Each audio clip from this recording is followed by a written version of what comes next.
Es gibt eine fast schon unüberschaubare Masse von Fintechs, die ihre Leistungen anbieten, und eine Schweizer Bank muss sich dann fragen, ja, was brauche ich überhaupt, wer passt zu mir, funktioniert es? Das Institut für Bankrecht kümmert sich um alle Fragen rund um das Bankrecht, die regulatorischen Aspekte des Bankings und aber auch die Zusammenarbeit zwischen den Banken und das Bankgeschäft zwischen dem Kunden und der Bank. Und für uns ist Open Banking ein sehr interessantes Forschungsprojekt, weil es uns die Möglichkeit gibt, mit der Praxis jetzt die Zukunft des Bankings mitzugestalten und dort die rechtlichen Rahmenbedingungen zu untersuchen und auch das alles nach nachhaltigen wissenschaftlichen Standards zu gestalten. Open Banking bedeutet, dass die Banken ihre Kernbankensysteme öffnen für Drittanbieter, sodass diese andocken können in einem ersten Schritt.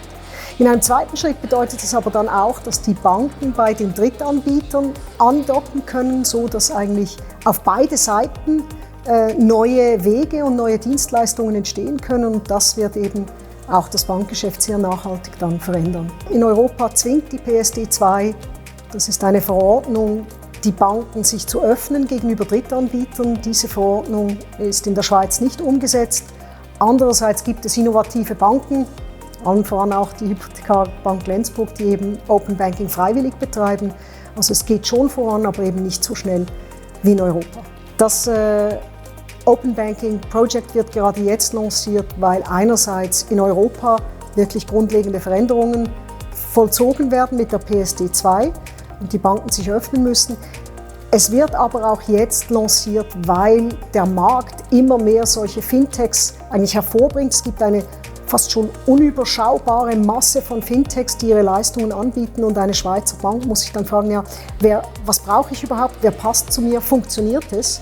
Und da kann eben so eine Plattform ganz große Dienste leisten, indem sie den Banken die Möglichkeit gibt, sozusagen mit der kollektiven Erfahrung aller anderen Banken ihre Partner auszusuchen und das auch in einer sicheren Umgebung zu testen. Ich verspreche mir vom Open Banking Project ganz neue Gefäße, bei denen innovative Lösungen schneller an den Markt kommen können, und das macht es letztlich auch für die Wissenschaft dann eben sehr interessant. Ich bin überzeugt, dass Open Banking oder jedenfalls diese Öffnung das Bankensystem nachhaltig verändern wird. Ich bin auch überzeugt, dass es unumgänglich ist, dass diese Projekte jetzt angestoßen werden und diese Prozesse vollzogen werden, denn das Bankengeschäft ist wie alle anderen Geschäfte, wird zunehmend komplex, zunehmend schnell, und die Banken werden gar nicht mehr in der Lage sein, alle diese Entwicklungen jeweils selbst durchzumachen und es dann anzubieten.